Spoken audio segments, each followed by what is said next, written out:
የአላህ ባሮች ሆይ አላህ ያዛችሁን በመታዘዝ የከለከላችሁን በመከልከል ለአኼራችሁ ስንቅ ያዙ። ከስንቆች ሁሉ በላጭ ስንቅ አላህን ተባረከ ወተዓላ መፍራት ነው። ከፊት ለፊታችን የአላህ ተባረከ ወተዓላ ፍራቻ በተግባር የሚታይበት ወር የመጣ ነው። ረመዳን የሙእምን የአኼራ ስንቅ የሚሰነቅበት፣ ለረዥሙ ጉዞ ቀለብ የሚያዝበት የሚሸመትበት ወር ነው። ለዚህ ታላቅ ወር ረመዳን ሸህሩል መግፊራ ወሪድዋን ምህረት የአላህ ውዴታ የሚገኝበት የሆነውን ረመዳን ለመቀበል ከሚደረጉ ዝግጅቶች ውስጥ አንዱ ልብን ቀድሞ ማስተካከል ነው። አላህ ተባረከ ወተዓላ ከሙእሚኖች የሚፈልገው ትልቁ ስፍራ የሚያየው እሱን። በሁሉም አጋጣሚ ላይ ልቦች ከተስተካከሉ በሁሉም የዒባዳ አጋጣሚዎች ላይ ከዒባዳው የምናገኘው ድርሻ የላቀ ይሆናል። ልቦች ከተበላሹ መልፋቱ፣ መድከሙ፣ ወጪ ማውጣቱ ጥቅም አይኖርም። ሐጅ ካደረጉ ሰዎች ውስጥ ይበልጥ በሐጁ ተጠቃሚ የሚሆነው በሐጁ ልቡ የተስተካከለለት ሰው ነው። ከጾመኞች ውስጥ ይበልጥ ጾም ጠቅሞታል የሚባለው ጾም ልቡን ያስተካከለው ሰው ነው። ከሰደቃውም፣ ከሶላቱም፣ ከቁርአኑም፣ ከዚክሩም፣ ከዱዓውም ሰዎች ከማድረግ አንጻር የተለያዩ ዒባዳዎችን ያደርጋሉ፣ ኸይር ስራዎችን ይሰራሉ በአካል። ነገር ግን ከሰሪዎች ሁሉ ከለፊዎች ሁሉ ተጠቃሚው የሰራው ስራ ልቡን ያስተካከለ ሰው። ልብ ካላስተካከለ ቦታው ላይ አላረፈም ማለት ነው። ረመዳን ቀድመን ልባችንን በማስተካከል ከተቀበልነው ረመዳን ላይ ምንዘራው ዘር ፍሬ ያፈራል፣ ይጸናል፣ ለቀጣይ ዓመት ሙሉ ይጠቅመናል። ከረመዳን እስከ ረመዳን፣ ከጁሙዓ እስከ ጁሙዓ 5 ወቅት ሶላት መሀል ላይ የተሰራውን ወንጀል ያሰርዛል፣ ይቅር ያስብላል ብለዋል ነቢ ሰለላሁ ዐለይሂ ወሰለም። ረመዳኑ ያማረለት ሰው የዓመት ወንጀሉ ይሰርዝለታል። ጁሙዓው ያማረለት ሰው የሳምንቱ ወንጀሉ ተጨማሪ 3 ቀን አልሐሰነቱ ቢዐሽሪ አምሳሊሃ ተብሏል። ጁሙዓው ያማረለት ሰው የ7 ቀን ተጨማሪ የ3 ቀን በድምሩ የ10 ቀን ወንጀሉን አላህ ይምረዋል ተብሏል። 5 ወቅት ሶላቱ ያማረለት ሰው ደግሞ በ5 ወቅት ሶላቶች መሀል የሚሰራን ወንጀል የሶላቱ ማማር ይሰርዝለታል ተብሏል። ስለዚህ ረመዳን ዓመታዊ የምግብ ለውጥ ያለባበስ ለውጥ የምናደርግበት ጊዜ ሳይሆን ዓመታዊ የልብ እድሳት ስራ የምንሰራበት ወር ሊሆን ይገባል። ይህ ይሳካ ዘንድ ልብን የማስተካከልን አንገብጋቢነት ቀድመን ልናውቅ ይገባናል። ረመዳንን የምንቀበለው በጀለቢያ፣ በሽርጥ፣ በኮፍያ፣ በጥምጣም፣ በቤት አስፔዛ ሳይሆን አስቀድመን የአኼራ ዘርን የምንዘራበትን ልባችንን በማጽዳት በማስተካከል ሊሆን ይገባል። ገበሬ አርሶ አደር እህል መሬት ላይ ከመበተኑ ከመዝራቱ በፊት ደግሞ ደጋግሞ መሬትን በማረስ ለመሬቱ የሚስማማውን የዘር አይነት በመምረጥ በየአይነቱ ለዘሩ ይመቻል ጥሩ ሆኖ እንዲያፈራ ያስችላል የሚባልን ያክል ጊዜ ደጋግሞ ማረስ፣ የሚያስፈልገውን አይነት መዳበሪያ ማዘጋጀት፣ መሬቱ መሀል ላይ ችግር ካለው ችግር ያለውን ለሳር አስቀርቶ ሌላኛውን መዝራት መሰል ጥንቃቄዎች ጥናቶች ተደርገው ነው የሚዘራው። በዚህ ልክ ከተዘራ በዚህ ጥንቃቄ መሰረት ከተዘራ ነው ምርታማ መሆን የሚቻለው። خيمة كبيرة جدا بالتأكيد غالية جدا. خمن بكم؟ 200 ريال قطري. حاول التخمين مرة أخرى. 400 ريال. قلب የሙእምን ትልቁ የዒባዳ ስፍራ ነው። ቀልብ ከተስተካከለ ነው መጾሙ፣ ሐጅ ማድረጉ፣ ቁርአን መቅራቱ፣ ሶላት መስገዱ ሊጠቅም የሚችለውና መሬት ላይ ከመዝራት በፊት መሬት እንደሚስተካከለው የተለያዩ ዒባዳዎችን ከማድረጋችን በፊት ቀድመን ቀልባችን ልናስተካከል ልንፈትሸው ይገባናል። ቀልብ ሲስተካከል ነው የሰው ልጅ ሁኔታ ሁሉ ያማረና የተስተካከለ የሚሆነው። ቀልብ ሲበላሽ ነው የሰው ልጅ ሁኔታው በሙሉ የተበላሸ የሚሆነው። ለዚህም ነው ቡኻሪ ሌሎችም በዘገቡት ሐዲስ ነቢዩ ዓለይሂ ሰላቱ ወሰላም ሰዎች ሆይ ስሙ፣ ልብ ውስጥ ሰውነት ውስጥ አንዲት ቁራጭ ስጋ አለች። እሷ ከተስተካከለች የሰው ልጅ ሁለመናው ይስተካከላል፣ ያምራል። እሷ ከተበላሸች የሰው ልጅ ሁለመናው ይበላሻል። እሷም ማለት ልብ ናት ብለዋል ነቢዩ ሰለላሁ ዐለይሂ ወሰለም። የሰው ልጅ አዛዡ መሪው ልቡ ነው። የሰውነት አካላችን በሙሉ ሞተሩ አንቀሳቃሹ አቅጣጫ ሰጪው ልብ ነው። ልብ ከተስተካከለ ሌሎች አካላት ይስተካከላሉ። ልብ ካማረ የሰው ልጅ የዱንያ የአኼራ አሕዋሉ ሁኔታው ያምራል። በዱንያ ከጥመት በአኼራ ከእሳት ከቅያም ቀን ውርደት መዳን የምንችለው ቀድመን ልባችንን ስናስተካከል ነው።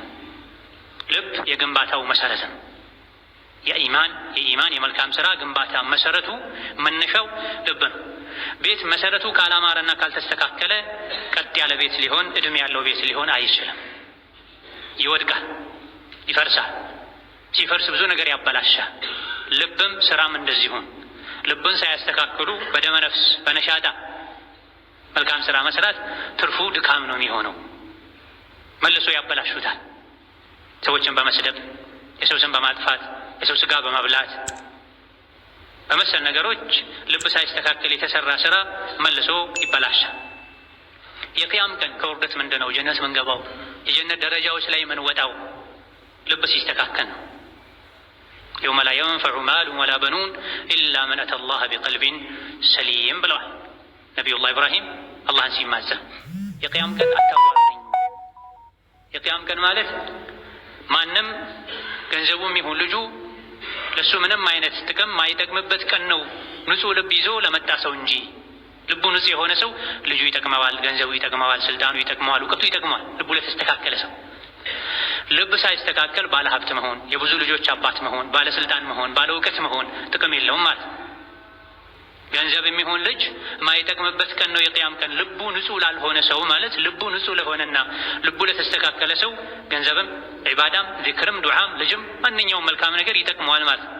መሪው ስለተስተካከለ እሱን ተከትለው የሄዱ በሱ ስር ያሉ ነገሮች ሁሉ ለአኼራው የሚጠቅሙ ይሆናል። ቀድሞ ልብ ካልተስተካከለሳ ሌሎች ነገሮች በሙሉ ጣጣቸው የበዛ ይሆናል። ልብ ንጹህ ሆኗል።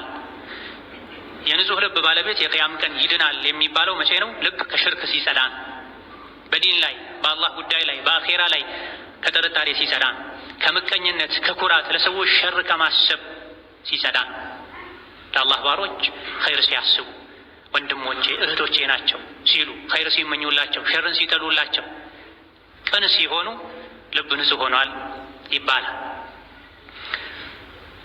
የሰው ልጅ ልብ ከሰውነት አካላቶች ሁሉ ይበልጥ ስስና ጥንቃቄ የሚያስፈልገው እሱን። በጥሩም በመጥፎም ተጽዕኖ ስር ይወድቃል ቶሎ። ጥሩ ነገሮችም ልብ ላይ ተጽዕኖ ያሳድራሉ በቀላሉ፣ መጥፎ ነገሮችም ቶሎ ተጽዕኖ ያሳድሩበታል። አይናችንን ሳስተን ከምንጠብቀው በላይ ፊታችንን፣ ልባችንን፣ ውጩን አካል ከምንጠብቀው በላይ የልባችን ውስጡ እንዳይበላሽ አላህ የሚጠላው ነገር እንዳይገባበት ጥንቃቄ ልናደርግለት ይገባል። ነቢዩ ሰለላሁ ዐለይሂ ወሰለም ትዑረዱ ልፊተኑ ዐለ ልቁሉቢ ዑደን ዑዳ ብለዋል። ፈተናዎች፣ የዲን ፈተናዎች የሚያነጣጥሩት ቀስታቸውን የሚወረውሩት ልብ ላይ ነው። ቀድሞ ፈተና ላይ የሚወድቀው የስሜትም ይሁን የእምነት የብዥታ የተለያዩ ፈተናዎች ላይ የሚወድቀው ልብ ነው። ልቡ በፈተና የተጠቃ ሰው ሌላ አካላዊ ፈተና ባይደርስበትም የተጎዳ በሽተኛ የሆነ ተጠቂ የሆነ እሱ ነው። ስለዚህ የሰው ልጅ የእጅ ስብራት፣ የእግር ስብራት፣ የአጥንት ስብራት፣ የተለያዩ ችግሮች፣ አደጋዎች እንዳይደርሱበት ከሚጠነቀቀው በላይ ልብ ውስጥ አላህ የሚጠላው ነገር እንዳይኖር፣ ሽርክ እንዳይገባ፣ ሸክ እንዳይገባ፣ ምቀኝነት እንዳይገባ፣ ኩራት እንዳይገባ፣ አላህ የሚጠላው ነገር ልባችን ውስጥ እንዳይኖር ጥንቃቄ ልናደርግ ይገባናል። የሰው ልጅ ያሳዝናል። ከሰዎች ጋር የሚገናኙበት ፊቱን ለማሳመር አለባበሱን፣ ውጫዊ ገጽታውን ለማሳመር ረዥም ሰዓት መስታወት ፊት ይቆማል። ሁሌ አላህ የሚያየው ልቡን ግን ለማጽዳት ያን ያክል አይጨነቅም ተብሏል። አለባበሳችን፣ ተክለቁመናችን፣ ውጫዊ ገጽታችን እንዲያምር ከምንጥረው በብዙ እጥፍ የበለጠ ልባችን እንዲጸዳ፣ ልባችን እንዲስተካከል፣ እንዳይደርቅ፣ እንዲለዝብ፣ አኺራ እንዲያስታውስ ጥረት ልናደርግ ይገባናል። ልብ ይታመማል፣ አካል እንደሚታመመው። ልብ ይደርቃል፣ ይገረጣል፣ አካላት እንደሚደርቁት እንደሚገረጡት። ለዚህ ነው አላህ ተባረከ ወተዓላ በተከበረው ቁርአን ውስጥ ثم قست قلوبكم من بعد ذلك فهي كالحجارة أو أشد قسوة ያለው። ተመክራችሁ እምቢ ስትሉ ከዛም ቀልባችሁ ደረቀ እንደ ድንጋይ፣ አረ እንደው ከድንጋይም በላይ ይላል። ነስአሉላህ ሰላም ወልዓፊያ። ከድንጋይ በላይ የሚደርቅ ልብ አለ። መቼ? እያወቁ ሲያጠፉ፣ አኼራን ሲዘነጉ፣ በዱንያ ፍቅር ሲዋጡ፣ አኼራን በዱንያ ሲለውጡ ቀልብ ይደርቃል። ደርቆ ድርቀቱ ከድንጋይ ሁሉ የባሰ የበረታ ይሆናል። ይህኔ ደግሞ ከአላህ መራቅን ያስከትላል። የቀልብ መድረቅ ከአላህ መራቅን፣ የሸይጣን ምርኮኛ መሆንን ያስከትላል። በተቃራኒው ደግሞ በአላህ የሚያምን በአኼራ የሚያምን ሰው ለልቡ ሲጨነቅ፣ ልቡን ሲከታተል፣ የኢማን ውሃ ሲያጠጣ፣ አረሙን ሲያርም ሲያስወግድ ልቡ ይለዝባል፣ ይረጥባል። ከወተትና ከቅቤ በላይ ለስላሳና ንጹሕ እስኪሆን ድረስ ይህኔ ከአላህ ቅርብ ይሆናል። አላህ ይወደዋል። ከሰው ልጆች ሁሉ አላህ ዘንድ የተጠላ ከአላህ ከራሕመቱም ከእዝነቱም የራቀ ሰው ማን ነው? ቀልቡ የደረቀ ሰው። ከሰው ልጆች ሁሉ ይበልጥ አላህ ዘንድ ውድ ቅርብ የሆነ ማን ነው? ልቡ የረጠበ፣ ልቡ የጸዳ፣ ከመስታወት በላይ የደመቀ፣ ከቅቤ በላይ የለሰለሰ፣ በቁርአን በኢማን ብርሃን ያበራ ያሸበረቀ ልብ ያለው ሰው አላህ ዘንድ ተባረከ ወተዓላ ከማንም በላይ ተወዳጅ ነው። ሐዲስ ላይ ነቢዩ ዓለይሂ ሰላቱ ወሰላም አላህ ተባረከ ወተዓላ መልካችሁን አያይም፣ ገጽታችሁን አያይም፣ ሀብት ንብረታችሁን አያይም፣ ይልቅ አላህ የሚያየው ልብና ተግባራችሁን ስራችሁን ነው ብላ። ታዲያ አላህ ዘንድ ተወዳጅ እንድንሆን የምንሰራው መልካም ስራ ልባችን ውስጥ እንዲያፈራ ለእኛ የሚያስፈልገን ከእኛ የሚጠበቀው ልባችንን ቀድመን ማስተካከል ማጽዳት። ለዚህ ነው የነቢ ባለቤቶች ረዲየላሁ ዐንሁና አጅመዒን እንደተናገሩት የነቢ ዓለይሂ ሰላቱ ወሰላም አብዛኛው ዱዓቸው ያ ሙቀሊበል ቁሉብ ሰቢት ቀልቢ ዐላ ዲኒክ ዐላ ጣዓቲክ የሚል ነበር ብለሃል። አብዛኛውን ጊዜ ነቢዩ ዱዓ የሚያደርጉት ጌታዬ ሆይ ልቤን አንተን መታዘዝ ላይ አጽናለኝ፣ ልቦች እንደፈለግ ከምትገለባብጠው ጌታ ሆይ የኔን ልብ አንተን ወደ መታዘዝ አዙርልኝ ምራልኝ ይሉ ነበር። ወከዛሊክ ሲምሉም ብዙ ጊዜ ላ ወሙቀሊቢል ቁሉብ ይሉ ነበር። መሐላቸው ራሱ ልቦችን በሚገለባብጠው በአላህ ይሆንብኝ ይሉ ነበር። ጉዳዩ ሁሉ ከልብ ጋር ያያይዙት ነበር። ቁርአን የወረደው ልባቸው ላይ ነው። የሚመከረው ልብ ያለው ሰው ነው። አላህን ተባረከ ወተዓላ የሚፈራው ልብ ያለው ሰው ነው። የቅያም ቀን የሚደነግጠው የሚረጋጋውም ልብ ነው። ነገሮች ሁሉ ከልብ ጋር የተያዙ ናቸውና ልብ ካማረ ከተስተካከለ፣ በተስተካከለ ልብ መሰረት መሪነት የተሰራ መልካም ስራ ዱንያ ላይ ቦታ የሌለውን ሰው አላህ ዘንድ ቦታ እንዲኖረው ያደርጋል፣ ያስከብራል፣ ጀነታዊ ንጉሥ ያደርጋል። ዱንያ ላይ ልቡ የተበላሸ ቀልቡ የደረቀ ዓላማውን የዘነጋ ዱንያ ላይ አለ የተባለ ሀብት ቢኖረው ስልጣን ቢኖረው በሄደበት ሁሉ አንቱታን ቢያተርፍ አላህ ዘንድ ከንቱ ይሆናል፣ ቦታ አይኖረው። አላህ የሚያየው ልብን ነው። በንጹህ ልብ ተነሳስቶ የሰሩትን መልካም ስራ ነውና የሚያየው። መልክ፣ ዘር፣ ስልጣን አላህ ዘንድ ቦታ የለው። ኢነ አክረመኩም ዒንደላሂ አትቃኩም፣ ከሁላችሁም በላይ አላህ ዘንድ ክቡር ሰው ማለት ይበልጥ አላህን የሚፈራው ነው ብሏል። መፍራት ደግሞ በውጫዊ ገጽታ እንዳልሆነ ነቢ ዓለይሂ ሰላቱ ወሰላም ሲናገሩ አተቅዋ ሃሁና አተቅዋ ሃሁና አተቅዋ ሃሁና ብሏል። ወደ ደረታቸው ወደ ልባቸው እየጠቆሙ የአላህ ፍራቻ እዚህ ውስጥ ነው፣ የአላህ ፍራቻ እዚህ ውስጥ ነው ብሏል። የት? ቀልብ ውስጥ ማለት ነው። አላሁ ነዘለ አሕሰነ አልሐዲስ ኪታበን ሙተሻቢሀን መታኒ ተቁሸዒሩ ሚንሁ ጁሉዱ አለዚነ የኽሸውነ ረበሁም ሱመ ተሊኑ ጁሉዱሁም ወቁሉቡሁም ኢላ ዚክሪላህ ዛሊከ ሁደላሂ የህዲ ቢሂ መን የሻእ ወመን ዩድሊልላሁ ፈማ ለሁ ሚን ሃዲ ይላል ቁርአን። አላህ ተባረከ ወተዓላ ከንግግሮች ሁሉ ይበልጥ የሚያምርን ንግግር አውርደዋል። አላህን የሚፈሩ ሰዎች ሲሰሙት ይነዝራቸዋል፣ ሰውነታቸው ይኮማተራል፣ ይሸበሸባል። ስለ ጀሀነም ስለ አላህ ቁጣ ሲሰሙ፣ መልሰው ደግሞ ስለ አላህ ምህረትና ስለ ጀነቱ ሲሰሙ ሰውነታቸው ፈታ ይላል፣ ቀልባቸው ፈታ ይላል፣ ለኸይር ይነሳሳሉ። እነዚያ ቀልባቸው የደረቀ ወዮላቸው ይላል አላህ ተባረከ ወተዓላ። ትክክለኛ አማኞች ቁርአን ሲሰሙ፣ አስፈሪውን ሲሰሙ እንደሚደነግጡ እንደሚነዝራቸው፣ ደስ የሚለውን ሲሰሙ ሰውነታቸው ልባቸው ፈታ እንደሚል ነግሮናል። የልብ መርጊያ መረጋጊያ መደሰቻ ሰኪና ጡማኒና ቁርአን። በተቃራኒው ደግሞ ቁርአን ያልሰማ በቁርአን ያልተገሰጸ የአላህን መመሪያ ያልተቀበለ ቀልቡ የደረቀ አላህ ተባረከ ወተዓላ ወዮለት ብሏል። የሰው ልጅ ልቡ ሲያምር ሲስተካከል ሶላቱ ይጠቅመዋል፣ ጾሙ ይጠቅመዋል፣ ዚክሩ ዱዓው ይጠቅመዋል፣ ትንሹ ኸይር ስራ ወደ አላህ ያቃርበዋል። በዱንያ ህይወቱም የሰላም ህይወት እንዲኖር ያደርጋል። ሰዎች የሚጨነቁት የሚበሉት የሚጠጡትን ሲያጡ ብቻ አይደለም፣ ቀልባቸው ሰላም ሲያጣ፣ ቀልባቸው ስንቁን ሲያጣ ነው።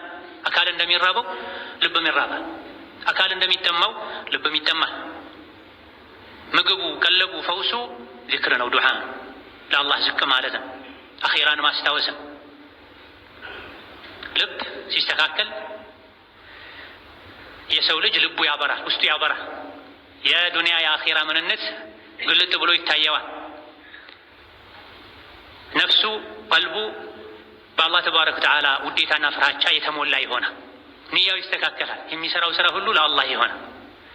ፍላጎቱ ሁሉ አላህ የሚወደው የሚፈልገው ይሆናል። ልብ ሲስተካከል። ልብ ሲበላሽ ውስጥ ይጨልማል። ሰዎች መንገዳቸውን ዓላማቸውን ይስታሉ። የአኺራን ስራ ጀነት ተፈልጎ የሚሰራውን ኸይር ስራ ለዱንያ ያውሉታል። አኺራ ላይ የሚያዋርደውን እድሜያቸውን ይጨርሱበታል። አላህ ግዴታ ያደረገባቸውን ነገር ችላ ይላል። አላህ የከለከላቸው ነገር ላይ ይሽቀዳደማል። አላህ ተባረከ ወተዓላ እንድንወደው፣ እንድንፈራው፣ እንድንታዘዘው ይፈልጋል ለእኛው ጥቅም ሲል። ይሄ ሁሉ የሚሳካው ቀድሞ ልብ አላህን ሲያውቅ፣ አላህን ሲፈራ፣ አላህን ሲወድ፣ በአላህ ተባረከ ወተዓላ አክብሮት ሲሞላ ነው። رزقني الله وإياكم قلبا سليما مضيئا بنور الإيمان والقرآن.